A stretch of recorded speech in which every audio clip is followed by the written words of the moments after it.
Brian Lubin, and like he suggests that maybe we talk about trauma too much and this is actually hurting our mental health. Let's watch together. How about, instead of us talking about our traumas 24/7, we just stop? Where focus goes, energy flows. And if all you're thinking about is your trauma, you're going to just reinforce that. I actually read that there was a fork in terms of school of thought of how to deal with trauma. And one of them was the direction that we ended up going, which is like, okay, you need to unpack your trauma, spend time figuring out what your inner child struggled with, etc. And the other path encouraged forward thinking, like you're talking about. And it was no, focus on the person you want to become and leveraging your strengths, even if your strengths were born out of trauma. Studies have shown that people actually find more success in reducing their anxiety and stress levels when they focused on the future and leveraging their strengths, not like just boxing up and ignoring what happened to them, but by accepting what happened to them, but focusing on how they actually leverage it and what they do with it. So this is a very interesting perspective. I'm not going to say like I'm with this completely 1,000%,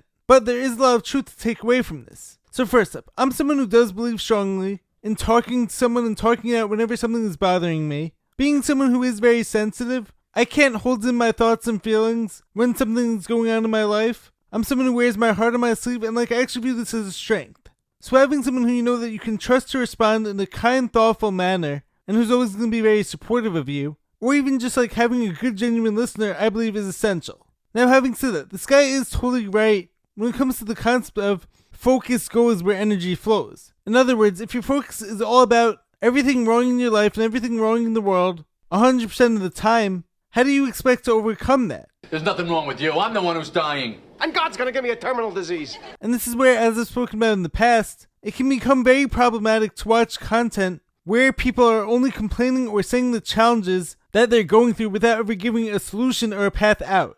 And sometimes these posts blow up because misery loves company. So it's one thing to be real and relatable and to open up about your struggles, which is something I'm all for, because like I do think that is amazing. But when you become overly consumed with your struggles and under-focused on solutions and how you're actually getting through them, your whole life will then become trauma, and then you're going to start attracting more of that too as like its own self-fulfilling prophecy. It's like also, as I've said in the past, if you search out bad news, It's raining sideways! Sounds rough, Ollie. or only watch that, you're going to start thinking to yourself like, that's all there is out there. And you're actually going to start seeing more of that. But there is a ton of great news out there too, whether in the world or with your life. So make sure that like your time and focus isn't only on everything wrong and negative, but also actively seek out reasons to be happy and positive. You will find them. It's not about ignoring the bad, but it's being able to shift to healing and growth.